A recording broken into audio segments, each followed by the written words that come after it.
noite aos irmãos presentes, aos que nos visitam nesta noite também, às crianças que aqui estão. Gostaria de cumprimentar também a todos que têm a oportunidade de acompanhar a transmissão do culto através do canal da nossa igreja. O nosso desejo é que o Senhor te abençoe e fale poderosamente com você através da mensagem de hoje.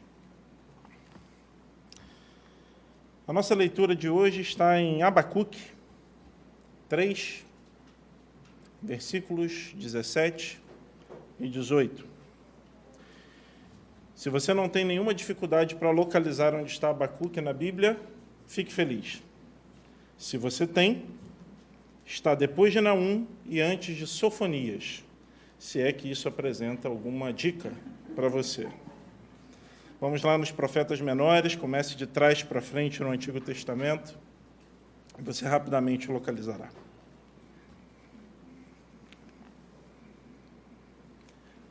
Abacuque 3, 17 e 18 diz assim: Ainda que a figueira não floresça, nem haja fruto na videira, ainda que a colheita da oliveira decepcione, e os campos não produzam mantimento, ainda que as ovelhas desapareçam do aprisco, e nos currais não haja mais gado. Mesmo assim, eu me alegro no Senhor e exulto no Deus da minha salvação. Não se sabe muita coisa, na verdade não se sabe quase nada a respeito da vida do profeta Abacuque, exceto o que se pode ser deduzido a partir do próprio livro. Você não encontra referências sobre ele em outros escritos, o que é, de certa forma, comum quando falamos dos profetas menores. Nós já vimos também aqui, em outras oportunidades, que a classificação como profetas menores não tem nada a ver com sentido pejorativo em relação ao profeta, mas é apenas uma referência à extensão de sua profecia, que é menor quando comparada a de outros profetas, como Isaías e Jeremias, por exemplo. A particularidade, quando olhamos para o livro do profeta Abacuque, é que as informações sobre ele são praticamente inexistentes quando olhamos para o próprio livro. O nome dele é citado 2 vezes, no capítulo 1, logo no primeiro versículo, e no capítulo 3. E é isso, é o que nós temos sobre o profeta. Então, é praticamente impossível falar algo sobre a sua identidade ou sobre a sua vida.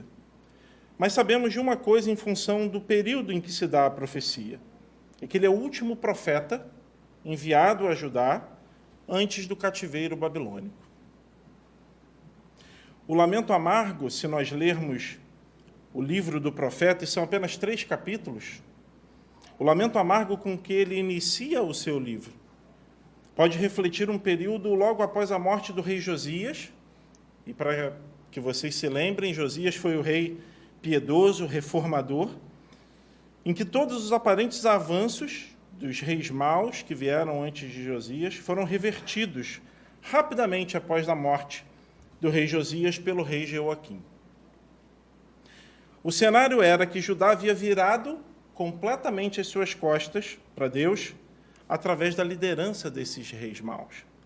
A corrupção em Judá era moral e espiritual, traduzidas, por exemplo, pelo culto a Baal, o sacrifício de crianças a Moloque, a dedicação de cavalos ao rei Sol e a permissão de que o templo estivesse em ruínas. O profeta Abacuque enfrentou violência e injustiça por parte do rei Jeoaquim, um rei que, por exemplo, construiu um palácio enquanto o povo sofria. Ele exigia que o povo trabalhasse em troca de um salário que, no final das contas, não era pago.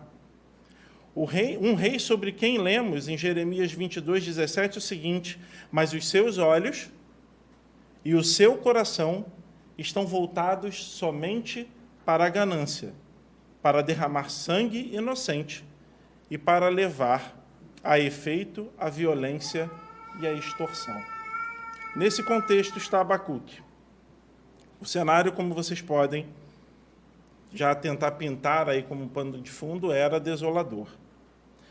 Contudo, não eram apenas as questões domésticas que afligiam Abacuque. E se vocês lerem os capítulos iniciais, o capítulo 1 e o capítulo 2, Abacuque lida com isso.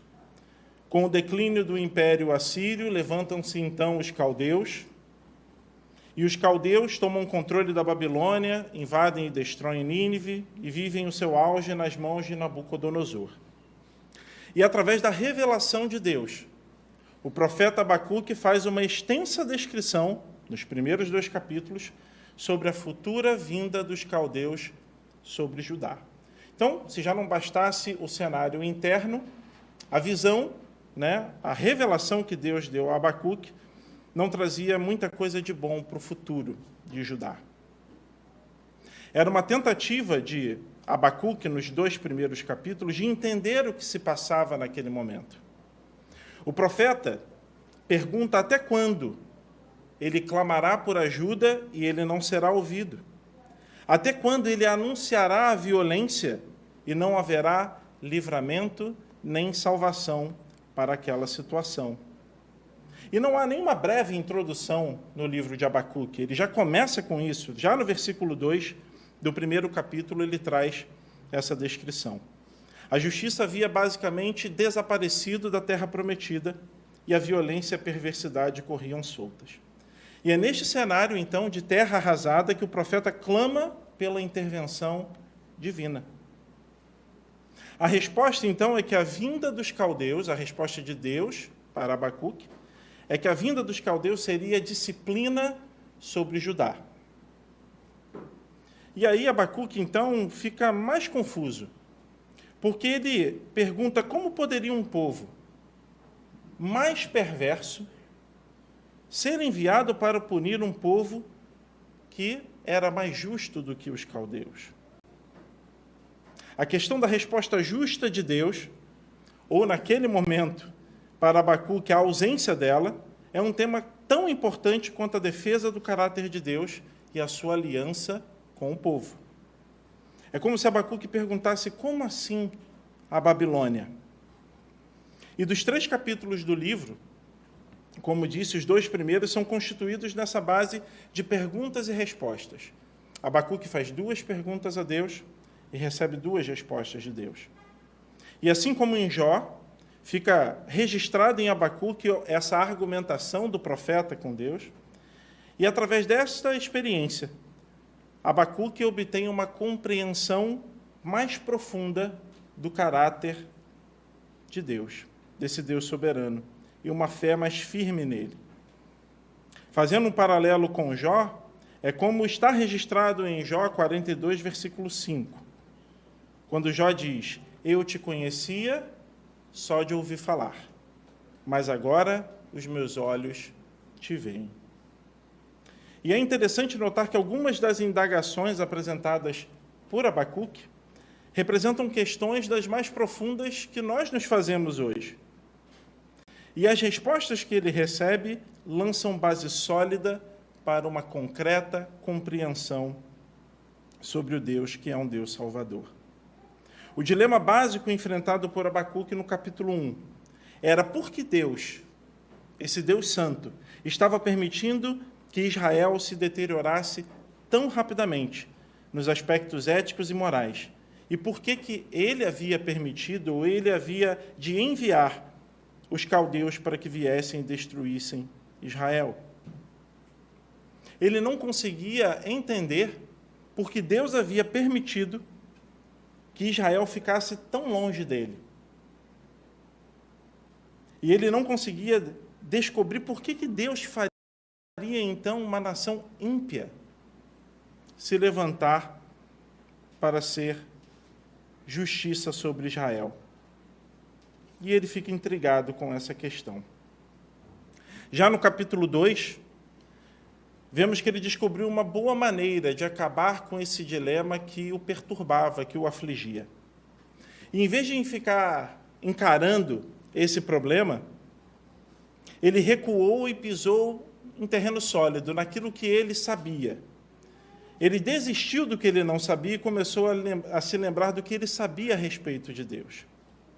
E em vez de se preocupar por que as coisas estavam indo do jeito que elas estavam indo, e por que Deus estava permitindo isso e aquilo, ele apenas se afasta e diz: agora, vamos esperar um minuto. O meu Deus é um Deus eterno, é um Deus justo, ele não suporta o pecado e ele tem que punir o pecado. Ele nunca faz o mal e sempre faz o que é certo. Abacuque sabia disso. E ele começa a inculcar em sua própria mente o que ele sabia sobre Deus. E uma das questões que se apresentam no livro de Abacuque é: por que o mal parece avançar sem qualquer punição? E a resposta de Deus para ele é: todos os perversos serão punidos. E aí a questão é: ok, mas e os justos? E aí nós temos em Abacuque, no capítulo 2, um versículo que por 3 vezes é referenciado no Novo Testamento. E talvez seja um dos versículos mais conhecidos do Antigo Testamento. Está em Abacuque 2, no capítulo 2, versículo 4, na parte B. Mas o justo viverá pela fé. E Abacuque faz aqui, no meio de todo aquele contexto que ele vivia, um apelo à confiança de Deus, a confiança em Deus.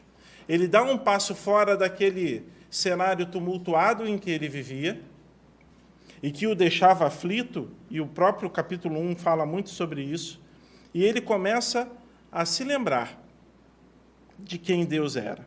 E depois de estabelecer o que ele sabia sobre Deus, era muito mais fácil lidar com aquilo que ele não sabia e que estava ao seu redor, com os eventos que se davam ao seu redor. E eu estou fazendo aqui algumas rápidas referências aos capítulos 1 e 2, e eu sugiro que vocês leiam em casa o livro de Abacuque. É um livro bastante curto, apenas 3 capítulos, como eu disse. E você conseguirá observar que os 2 primeiros capítulos são cheios de lamentos, preocupações, perplexidade e dúvidas. Mas o capítulo 3, que é o alvo da nossa mensagem de hoje, mais especificamente os 2 versículos que lemos, mas todo o capítulo 3 é uma oração. É um poema, é uma canção de Abacuque após ouvir a revelação de Deus. E como vemos no capítulo 3 e vemos nos 2 versículos que lemos, a dúvida inicial de Abacuque é transformada em certeza. O capítulo 3 é dito por muitos como sendo o Salmo de Abacuque. É a adoração do profeta ao seu Deus. E se nós lermos, não vamos fazer isso aqui, mas se lermos os versículos 3 a 15 do capítulo 3, teremos uma das mais belas descrições da glória de Deus em toda a Bíblia. A atitude de Abacuque nesta oração é simplesmente algo como: Deus, eu não entendo tudo. Eu não entendo porque você deixou Israel ir.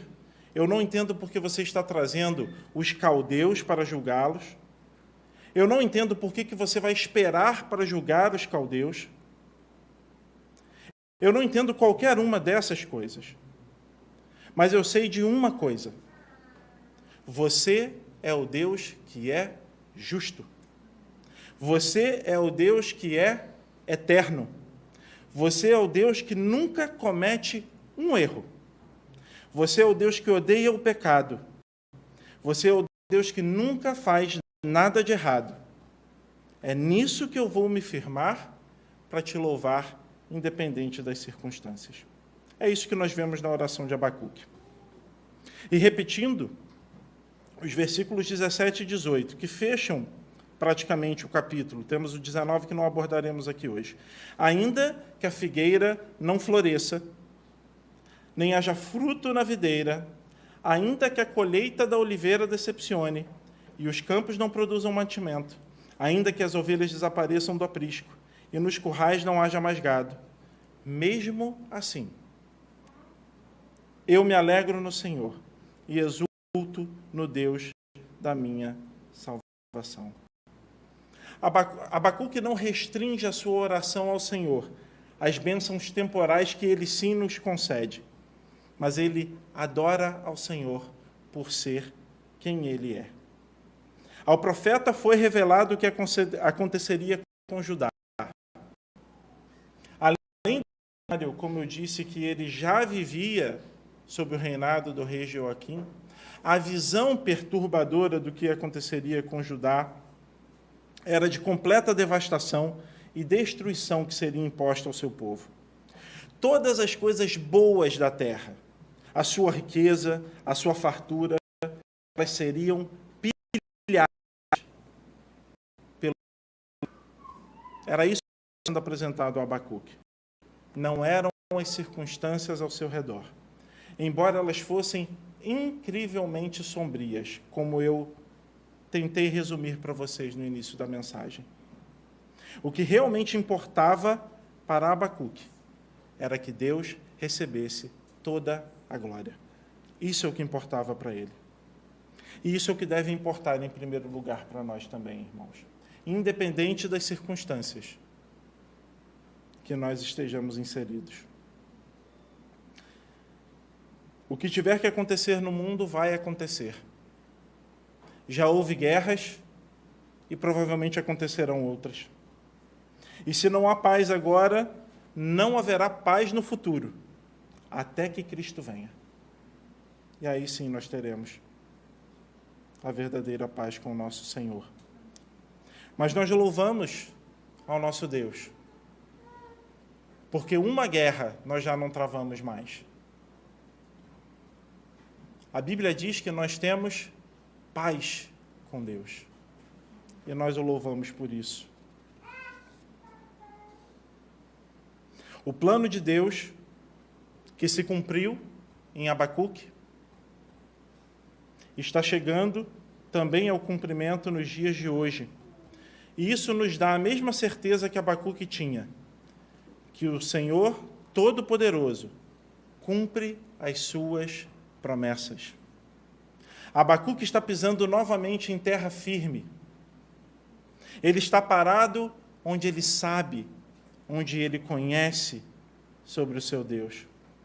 O profeta se lembra dos fatos e do poder de Deus, e ele garante a si mesmo que nesses eventos Deus estava apenas mantendo sua palavra e cumprindo suas promessas.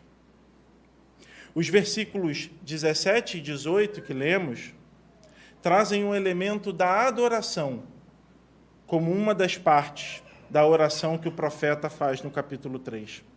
E certamente esta é uma conclusão adequada para o livro de Abacuque. Uma declaração de Abacuque sobre a grandeza e o poder do seu Senhor. Como nós lemos, ele diz, ainda que a figueira não floresça, ele fala sobre o fruto da videira, ele fala sobre a colheita da oliveira. Ele fala que o pasto poderá estar seco, as ovelhas poderão ter sumido e que os currais podem estar vazios. A figueira, a videira e a oliveira são três das árvores mais conhecidas dos judeus. São consideradas até árvores nacionais. E elas serviam de base para o sustento do povo e para a vida diária, para as ações do dia a dia. Da oliveira vinha a produção do azeite, que era utilizado no serviço do templo, na alimentação. A videira para a produção do vinho, que era símbolo de alegria. E a figueira, o figo, para a alimentação. E tudo isso haveria de ser destruído. Os campos não produziriam mais, não haveria mais animais, seja para alimento ou para sacrifício no templo. Haveria interrupção do serviço no templo em função disso. Observem que é interessante que nada disso é uma mera possibilidade. Isso é revelação do Senhor ao profeta e que iria acontecer como julgamento, como disciplina sobre Judá. O próprio Deus havia revelado a ele. Mas ainda que isso tudo acontecesse e iria acontecer, ele declara, mesmo assim, eu me alegro no Senhor e exulto no Deus da minha salvação. Abacuque podia se regozijar porque ele sabia que o Senhor cumpriria suas promessas. Ele não está resignado porque aquilo iria acontecer, mas ele está exultante. É como se ele dissesse: Deus, eu não me importo se toda a natureza enlouquecer, eu não me importo se tudo estiver trocado no mundo inteiro, eu vou te amar e vou me alegrar em você. Abacuque sabe em quem ele crê. Como Paulo declara lá em 2 Timóteo, capítulo 2, versículos 11 e 12, para este evangelho fui designado pregador, apóstolo e mestre. E por isso estou sofrendo essas coisas. Mas não me envergonho, porque eu sei em quem tenho crido, e estou certo de que ele é poderoso para guardar aquilo que me foi confiado até aquele dia. A verdade é a mesma em Abacuque e em Paulo. Eles sabem que as suas vidas estão diante daquele que é capaz de nos salvar e nos preservar até o fim.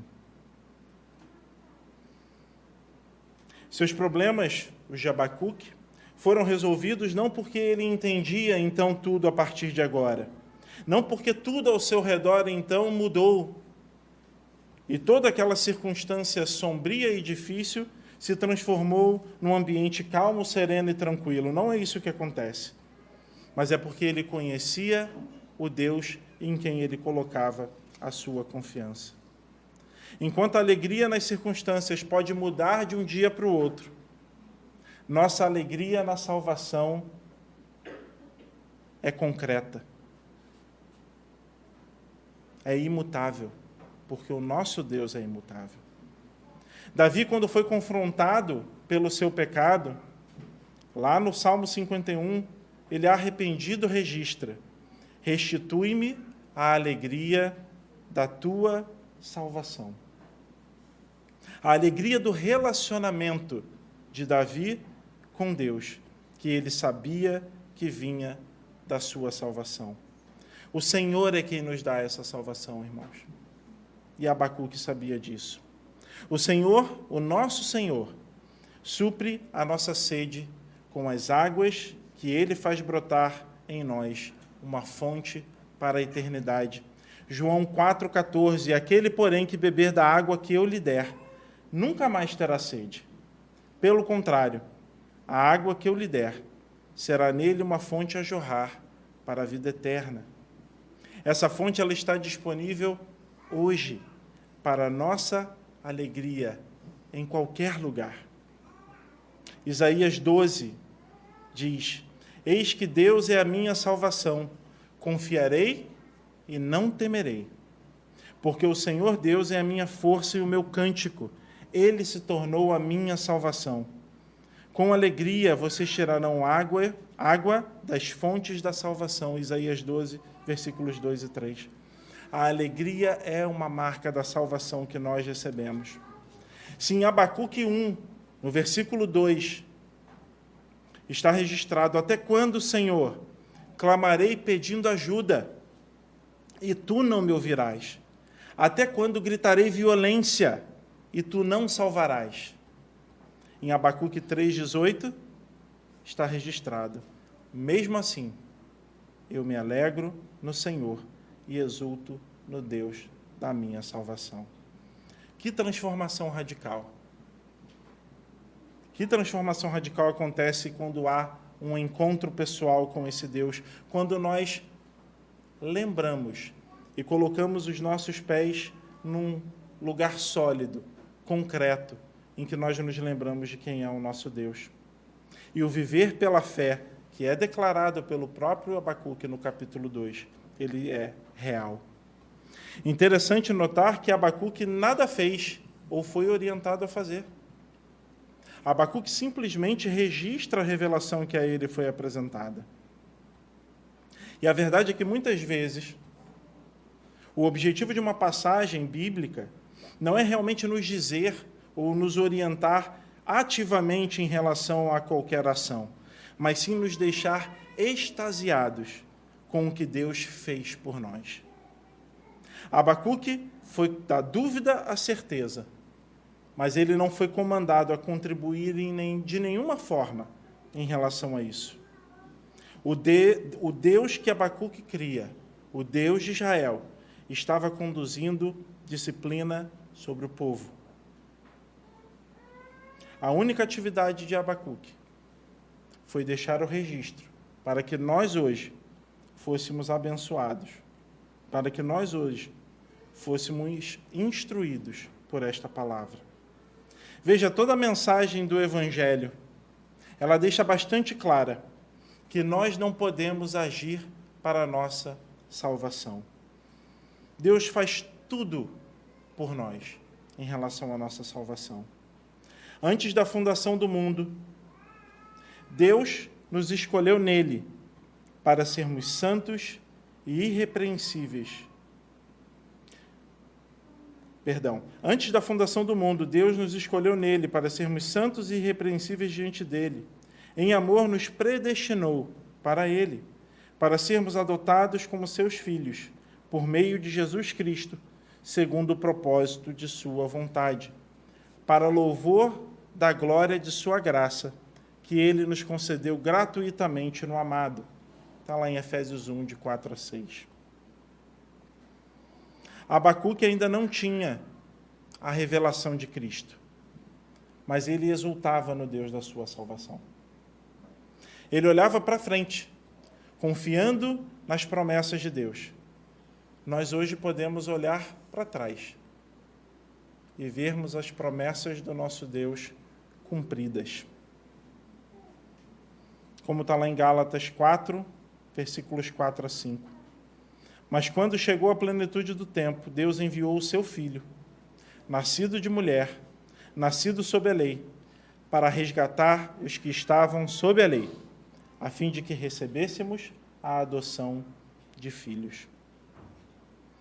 E antes de partir para duas aplicações breves, eu gostaria de fazer uma pergunta a vocês. O quanto eu e você, temos exultado e nos alegrado no Deus da nossa salvação. Duas breves aplicações.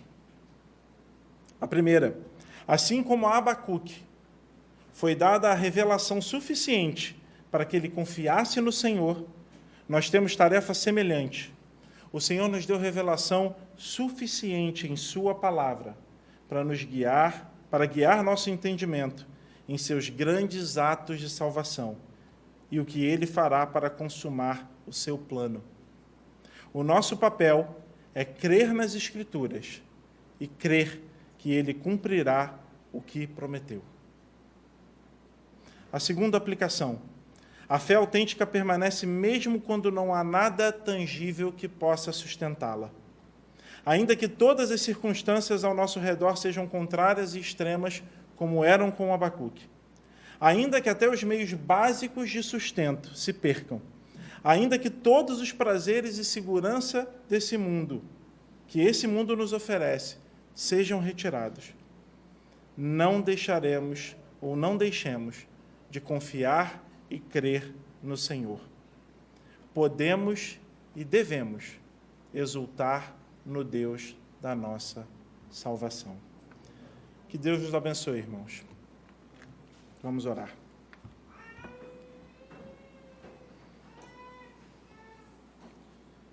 Senhor, nós te damos graças, Pai, porque meditar nas tuas verdades, Pai, é maravilhoso, Senhor. É maravilhoso reconhecer que o Senhor é o mesmo ontem, hoje e o será eternamente, Pai. Ajuda-nos, Senhor, a firmarmos os nossos pés na rocha eterna. Ajuda-nos, Senhor, a não balançarmos, a não questionarmos, ainda que as circunstâncias sejam difíceis.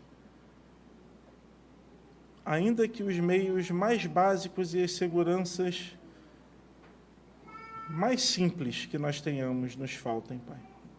Que nós possamos, como Abacuque, nos alegrar e exultar no Deus da nossa salvação, Pai.